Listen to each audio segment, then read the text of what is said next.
cryptography. So, what is the objective behind learning the authentication techniques in cryptography?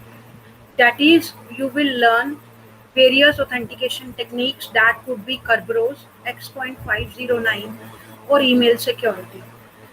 In this way, you will learn how to authenticate the person who is supposed to use my uh, information. So it could be any type of information, it could be confidential information.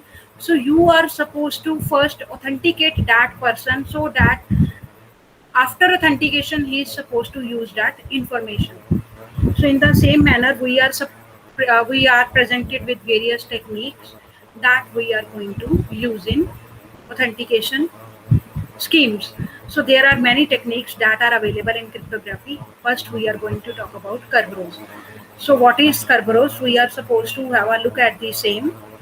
Kerberos is a computer network authentication protocol that works on the basis of tickets that allow nodes over the to communicate over a non-secure network to prove their identity to one another in a secure manner.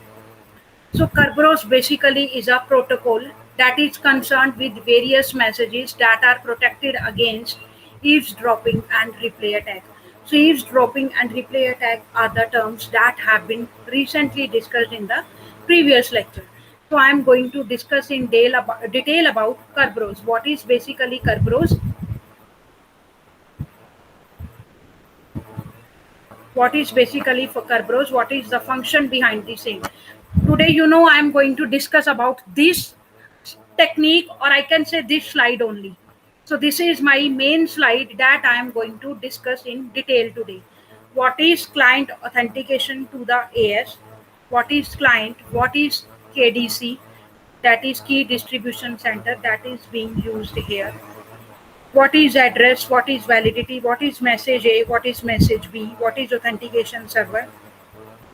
What is TGC, what is KC, what is TGS, what is KS, what is ticket granting service, what is client service request, and what is this procedure, how this procedure works.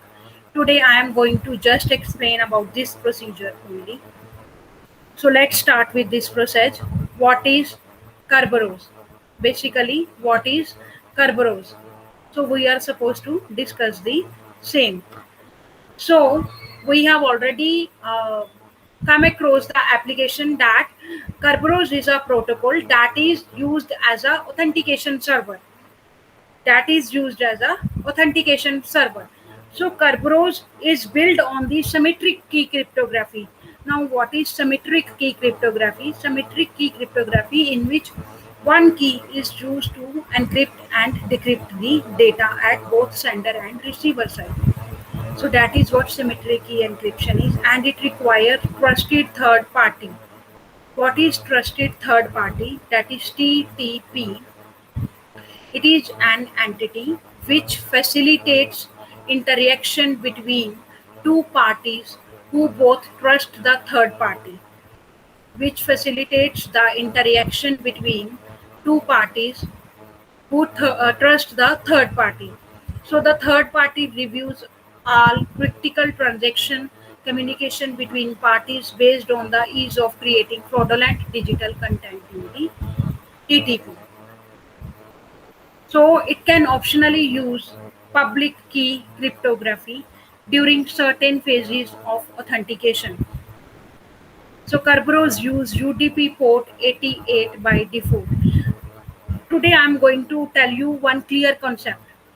I have discussed all the terms that are being used in I am going to use in Kerberos, because today I am switching to fourth unit, and we have discussed almost everything about cryptography. For example, cryptography algorithms, what is encryption, what is decryption, what is symmetric key, what is asymmetric key, what are the various techniques that are being used for encryption, what are the various techniques that are being used for decryption. In addition, we have already studied about authentication scheme, that is MAC we have already studied. So in addition, I am going to teach you about Kerberos today. So it uses UDP port 88 by default. So I'm going to discuss about its history and development. So MIT developed Kerberos. Who developed Kerberos? MIT developed Kerberos to protect network services that are provided by Project Athena. So the protocol is based on the earlier symmetric key protocol that use several versions of the protocol that exist. For example, version 1, version 2, version 3 that occurred only internally at MIT. So Kerberos version 4 was mainly designed by Steve Miller. It was published in late 1980s and version 4 was also targeted at Project Athena. So John Cole published version 5 in 1993 with the intention of overcoming existing limitations and security problems. So version 5 appeared as RFC 1510, which was then made obsolete by RFC 4120 in 2005. So I could tell you the basic things about Kerberos that happened in 2005. So in 2005, the Internet Engineering Task Force, that is IETF, Kerberos working group updated specifications, and updates include, I'm going to discuss about those updates. First is encryption and checksum specification that was concerned with RFC 3961. Next is advanced encryption standard. It is the algorithm that we have already discussed. So it is known by its original name, that is DALE. It is a specification for the encryption of electronic data established by US National Institutes of Standard and Technology, that is NIS in ST in 2001. So advanced encryption standard encryption for Kerberos 5, it could be RFC 3962. Next is a new edition of Kerberos version 5 specification, that is the Kerberos Network Authentication Service, that is V5. RFC 4120. The version obsoletes RFC 1510. It clarifies the aspects of the protocol and intended use in the more detailed and clearer explanation. So a new edition of Generic Security Service Application Program Interface specification, that is Kerberos version 5 Generic Security Service Application Program Interface mechanism is used, that is version 2, and it is based on RFC 4121. So I am going to tell you about MIT makes an implementation of Kerberos that is freely available under copyright permission similar to those that are used for BSD. So in 2007, MIT formed the Kerberos to foster continued development. Founding sponsors include vendors, for example, Oracle, Google, Microsoft, and academic institutions, for example, the Royal Institute of Technology in Sweden, Stanford University, MIT, and vendors such as CyberSafe offering commercial supported version. So I am going to discuss about first, that is Microsoft Windows. So Windows 2000 and later version use Kerberos as their default authentication method. So some Microsoft additions to the Kerberos suite of protocols are documented in RFC 3244, that is Microsoft Windows 2000 Kerberos change password and set password protocol. Again, I am saying different versions are there, different requirements according to the different protocols. So in some cases it could be password change, in some cases there could be some restrictions on the password that is going to chosen. So RFC 4757 documents Microsoft use of the RC4 cipher, while Microsoft uses and extends the Kerberos protocol, and it does not use the MIT software. So Kerberos is used as the preferred authentication method. So in general, joining a client to a Windows domain, meaning enabling Kerberos as the default protocol for authentication from that client to the services in Windows domain and all domains with trust relationships to that domain. So in contrast, when either client or server or both are not joined to a domain, Windows will instead use anti-LM for authentication between client and server. So what is anti-LM? That is,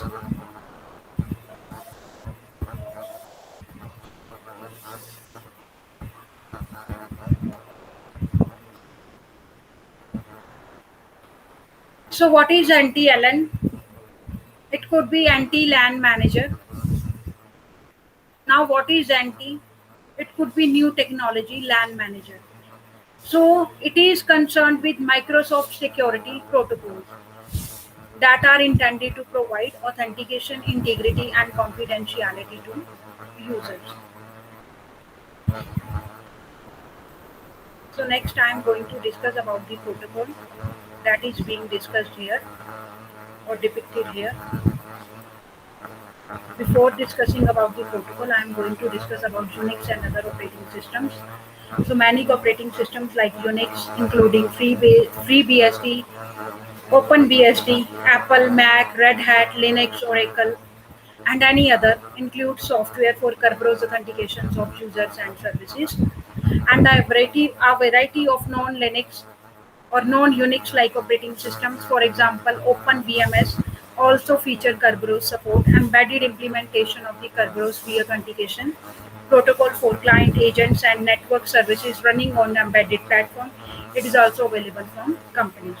So next I am going to discuss about protocol. So what is the description behind the same? How are you the same? So I'm going to discuss about Kerberos protocol right now. Initially, I have discussed about history and development. So the client authenticates itself to the authentication server, that is AS. Have a look at the diagram, which forwards the username to a KDC, that is Key Distribution Center, and then the KDC issues a ticket granting ticket (TGT), which is timestamped and encrypt it using the ticket granting service, that is TGS secret key, and returns the encrypted results to the user's workstation. So this is done infrequently, that is, it is not done frequently. So typically at the user logon, the TGT expires at some point, although it may be transparently renewed by the user session manager while they are logged in.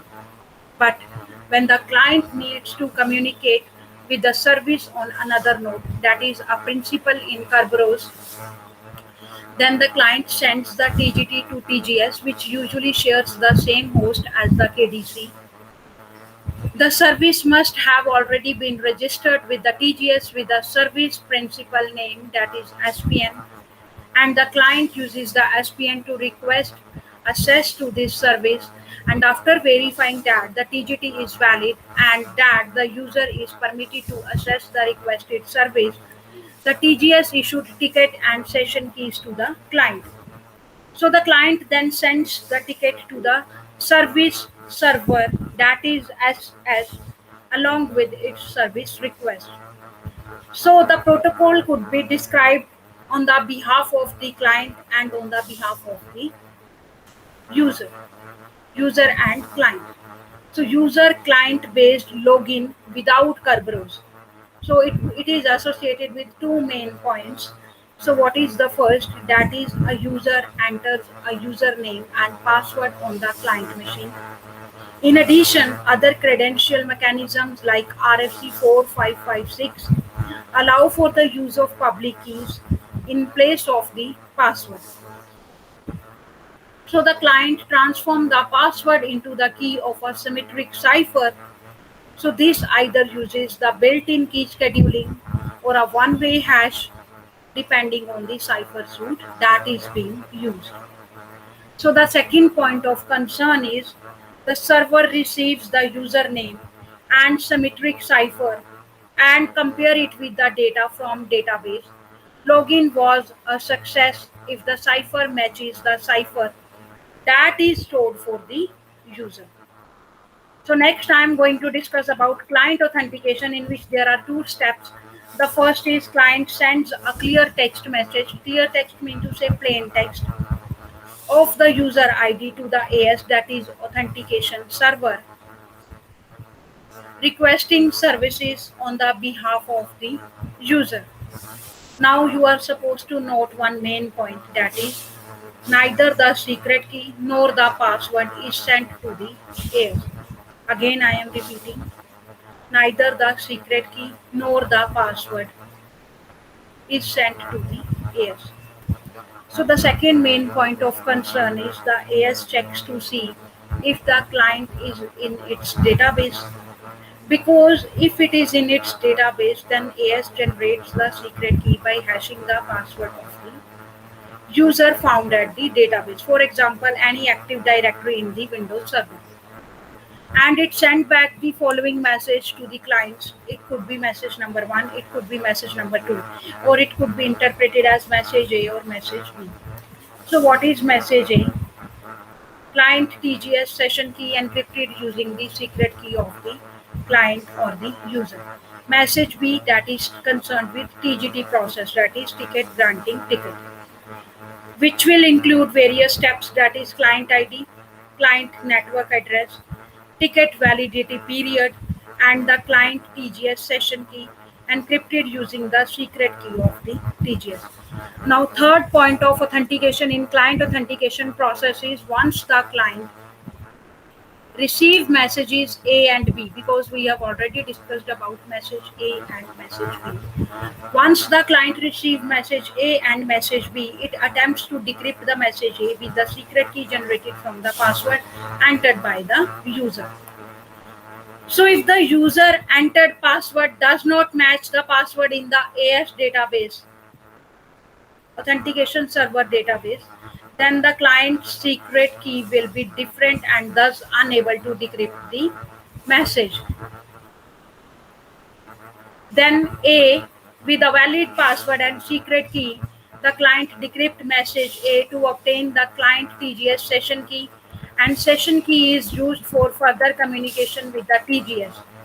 Now you are supposed to note one key point, that is the client cannot decrypt message B because it is encrypted using TGS secret key. So at this point, the client has enough information to authenticate itself to the TGS. Now I am giving you a time of 1 to 2 minutes. Have a look at this diagram, and if you are having any query, then ask me any question. I am here to reply you.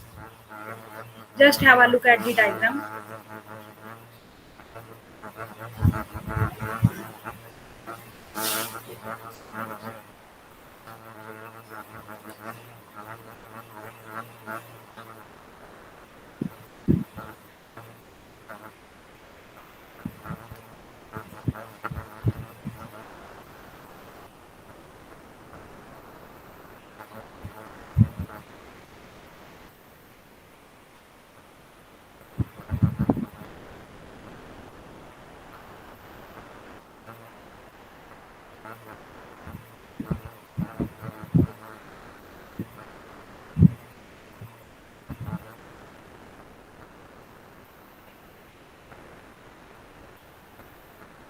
So the next is I'm going to discuss about client service authorization. Again, I am repeating, I am going to discuss about client service authorization. So what is client service authorization? There are certain points that are associated with client server authorization. The first point is when requesting services, the client send various messages to TGS. So what would be those? One is message A and B is already discussed. Now we are going to have a look at the message C and message D. So what is message C?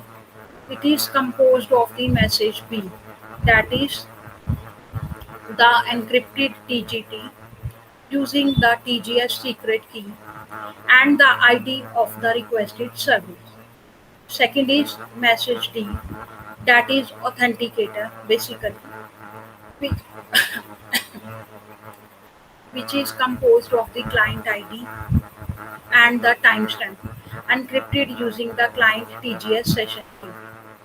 Now, the main point is upon receiving messages C and D, the TGS retrieve message B out of the message C. So it decrypts message B using the TGS secret key. So this gives the client TGS session key and the client ID both are in the TGT. So this is the message that is being used. So using this client TGS session key, the TGS descript message D, that is authenticator, and compares the client ID from messages B and D. If they match, the server send two messages to the client, that is message E and message F. So what is contained in the message E? Message E is concerned with client to server ticket. So what is that? It includes client ID, client network address, validity period, client server session key, encrypted using the services secret key. Next is message F. What is contained in message F? Client server session key, encrypted with the client TGS session key. So these are two messages that are to be sent. So next, after client service authorization, there could be client service request. So what is contained in that?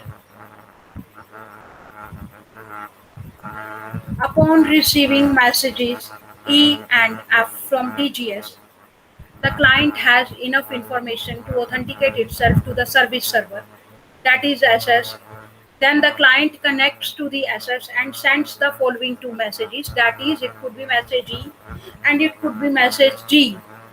So, what is contained in message E from the previous step? That is the client to server ticket encrypted using the service secret key. And what is contained in the message E? A new authenticator. How we can determine a new authenticator? With the help of client ID, timestamp, and it is encrypted using client server session key. So next main point of concern is the SS decrypts the ticket, that is message E, using its own secret key to retrieve the client server session key. Using the session key, SS decrypt the authenticator and compare client ID from the messages E and G. This is a bit, I can say, complex to understand, but you are supposed to maintain the integrity of my lecture. So if they match, server sends the following messages to the client to confirm if it is true identity and willingness to serve the client. So what could be that? It could be a new message, that is H. So the timestamp found in client authenticator puts one in version 4 but not necessarily in version 5. So it could be encrypted using the client server session key. So the third main point of the concern is the client decrypts the confirmation, that is message S, using client server session key and checks whether the timestamp is correct. If so, then the client can trust the server and can start issuing service requests to the server. Fourth point is the server provides the requested services to the client. So now we are finished with this diagram. If you are having any query, then let me know. I am giving you a time of 1 to 2 minutes. Have a look at the diagram. Whatever the terms I have discussed, what are the points that I have discussed, you can ask me any question.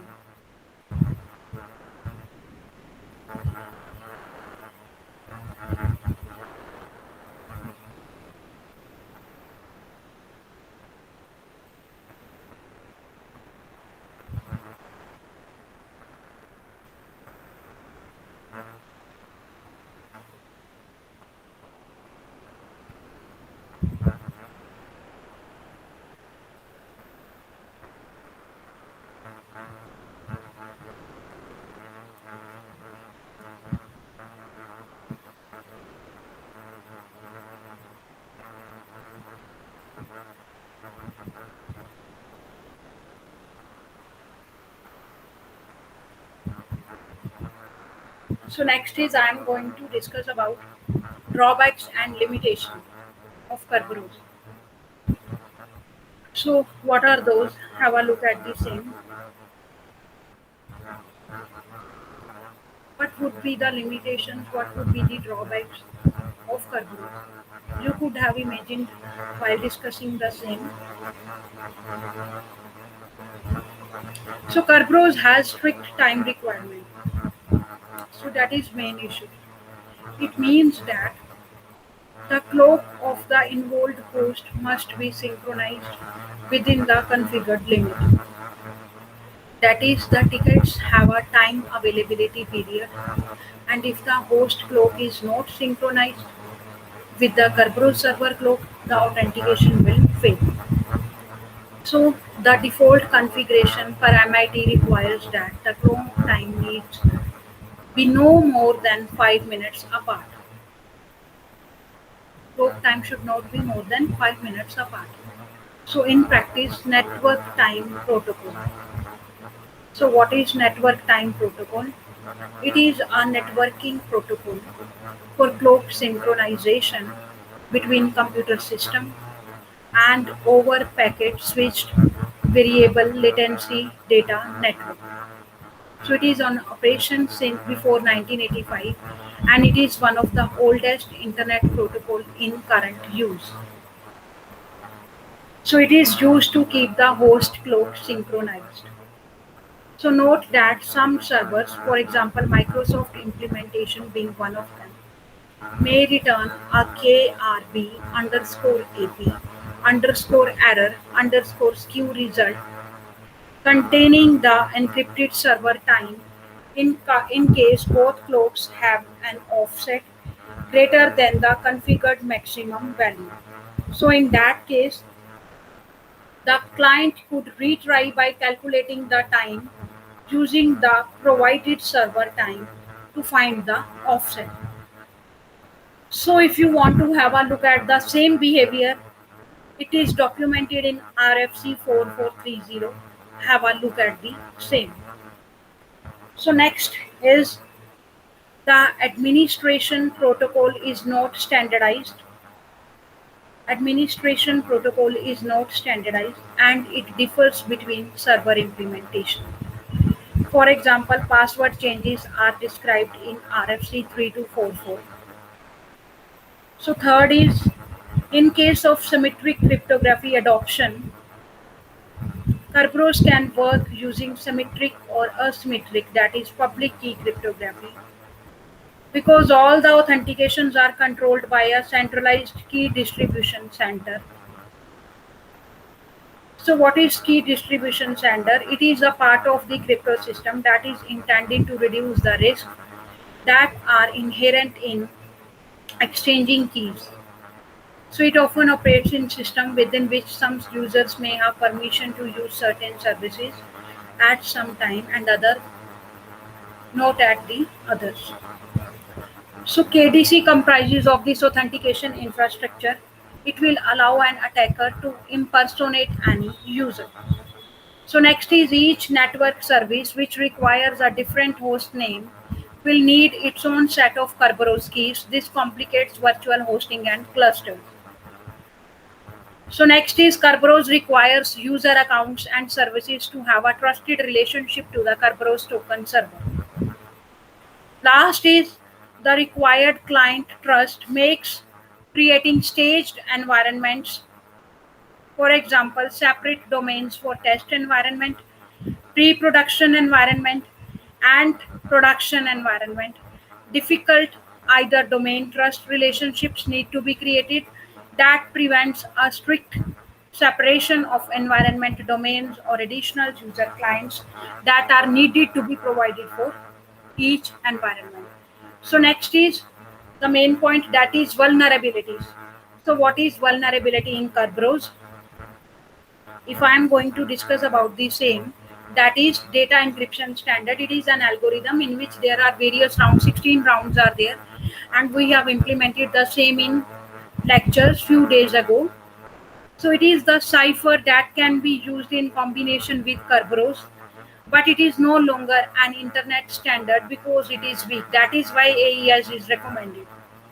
So security vulnerabilities exist in many legacy products that implement Kerberos because they have not been updated to use newer ciphers like AES instead of DES. So in November 2014, Microsoft released a patch that is MS1406A to rectify an exploitable vulnerability that is in Windows implementation of the Kerberos key distribution center. The vulnerability purportedly allow user to elevate and abuse their privileges up to the domain level. So this was all about vulnerability. We have discussed drawbacks and limitations. We have discussed various steps in Kerberos protocol, that is description, user client based login without Kerberos, client authentication, client service authorization, client service request. In addition, we have discussed drawbacks, limitations, and vulnerabilities. So this was all about Kerberos. In addition, I have discussed about history and development of the Kerberos. If you are having any question, I am giving you a time of 1 to 2 minutes. Have a look at all the slides that have been discussed so far, and you can ask me any query against the same.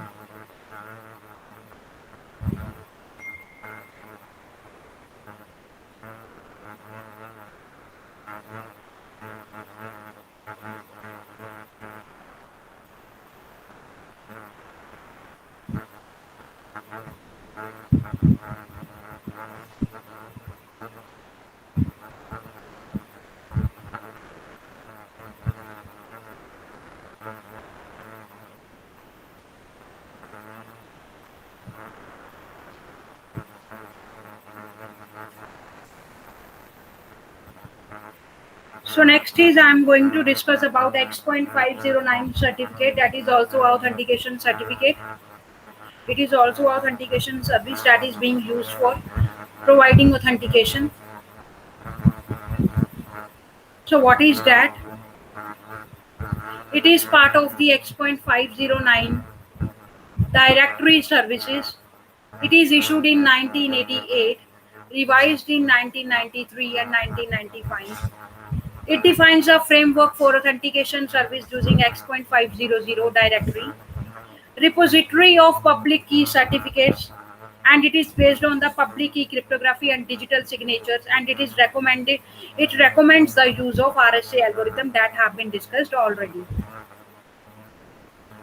So next we are going to discuss about public key certificates in X.509. What are those?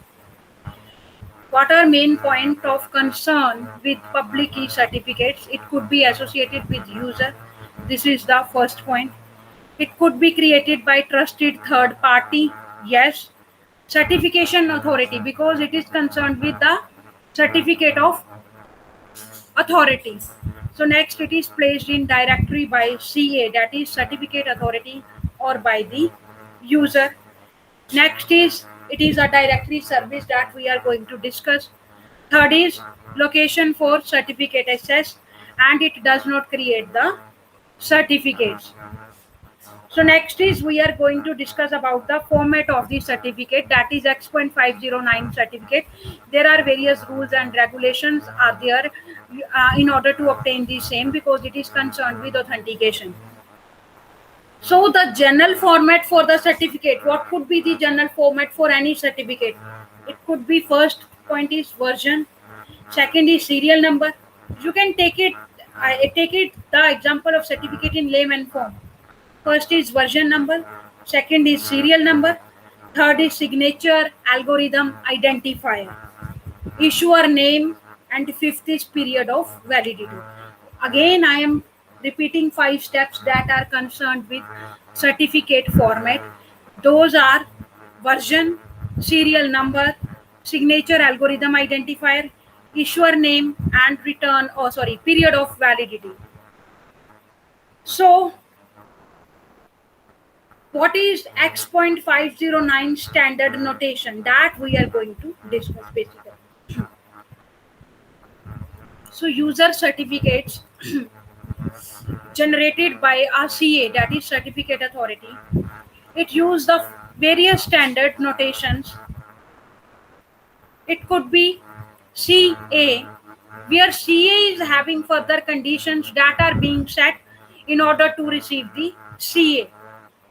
So same is the case with various variables that are set for obtaining the certificate. That is the certificate of the user X issued by the certification authority Y. It could be any two terms. Next, the signing of issue certificate I consists of the by Y consisting of I with an encrypted hash code appended. So next could be what are the various rules that are concerned with obtaining a user certificate. So user certificate generated by CA, it could have following characteristics or it could be concerned with various characteristics. What are those? That is, any user with access to the public key of the CA can recover the user public key that was certified. Second is, no party other than CA can modify the certificate without being detected. The third point is, since they are unforgettable, unforgeable, so they can be placed in the directory without the need for the directory to make special efforts to protect them. So next, there are various trust issues that are concerned with this certificate. What are those? It could be if all the users subscribe to the same CA, then there is a common trust of that CA. Second could be all user certificates can be placed in the directory for access by all users. Third could be any user can transmit his or her certificate directly to the other user. So once B is in the possession of the A certificate, B has confidence that messages it encrypt will be secure and messages signed with a private key are unforgivable. So next is, if I am talking about multiple CA, what are the main concerns about the same? Larger user community, because if it is multiple CA, not practical to support all users. That is quite important point. More practical to have multiple CA and each CA provide its public key to a smaller user group. So next is I'm going to discuss about authentication procedure that is being followed in X.509. So three alternative authentic procedures for X.509 are, that is, each use public key signature. Second is, each assume that two parties know each other public key. Third is either obtained from directory or obtained in an initial message. So this was all about X.509 that I have discussed so far. Now I am going to give you an assignment about Kerberos and X.509. So write down two questions.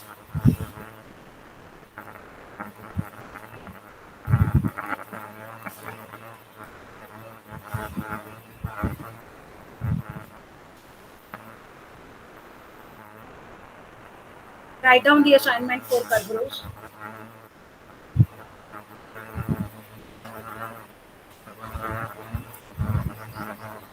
So my first question is,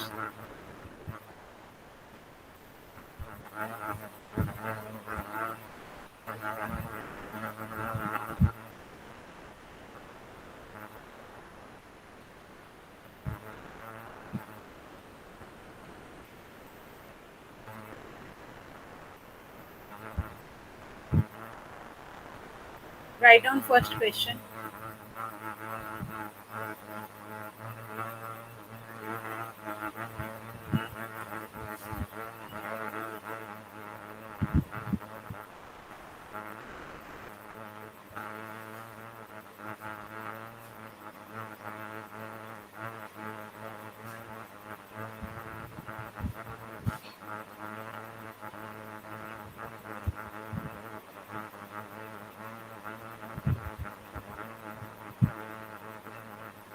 Write down the first question for Kerberos.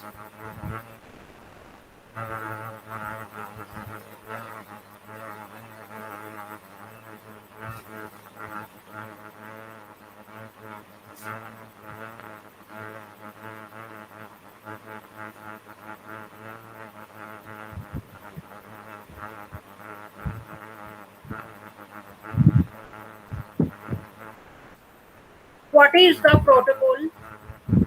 What is the protocol that is being used in what is the protocol that is being used in authentication service in Kerberos.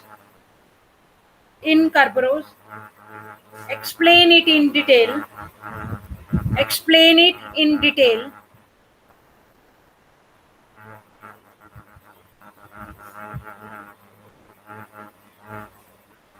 Next, write down. Second question. What is email security? What is email security? And what are petty goods services? What is email security?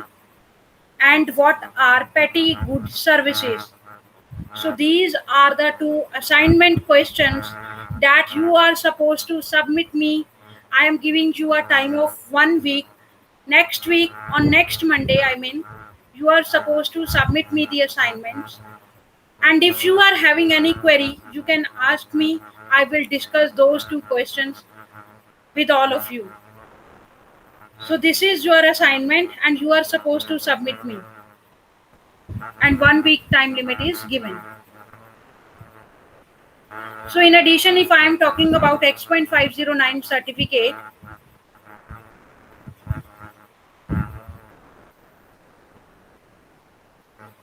so what could be that?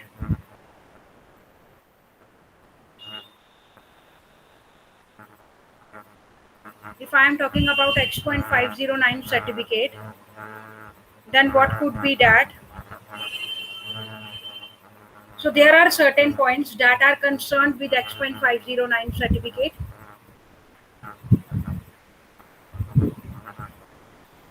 You know, basically X.509 certificate, it is purchased from a certificate authority, that is trusted third party. It will allow a merchant to give you his public key in a way that your browser can generate a session key for a transaction and securely send that to the merchant for use during the transaction. So once a session key is established, no one can hijack the session.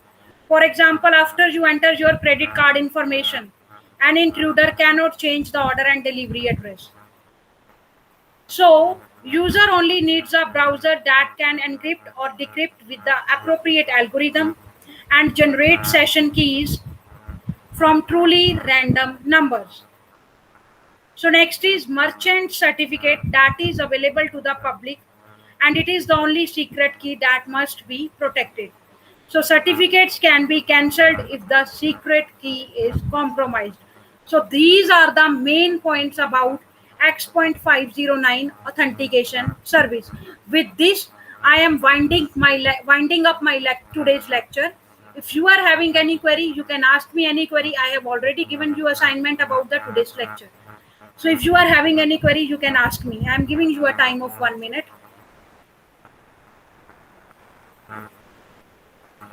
So there is a reference book for the reference that is given in the library, that is available in the library. Two books are there. First is Atul Kahate and second is a book by William Stoddings. Books are available in the library. Get it issued from the library and have a look at the same.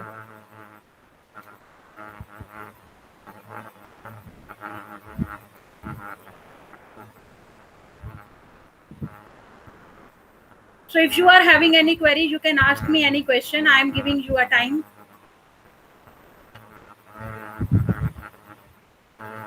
So next is today's quiz.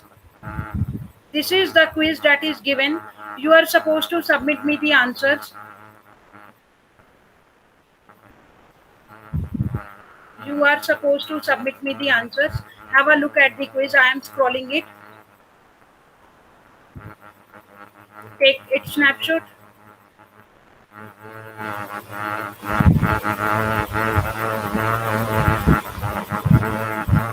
So this was all about today's lecture. In addition, I am going to make an announcement. You are having your weekly test about network security and cryptography fundamental class next Monday, and its timings are 2:20 to 3:10. Again, I am saying next Monday you are having weekly test of network security and cryptography fundamentals. there will be 10 questions that will be given to you on LMS, and you are supposed to assess the LMS at 2:20. No excuses will be entertained for the same. Attendance is mandatory for all the students, and no student should say me in the end that, ma'am, there is some network issue, there is this excuse, there is this excuse. So all of you must be prepared with the same, with the test that is going to be held on the next Monday. So it was all about my today's class. Have a nice day. Thank you.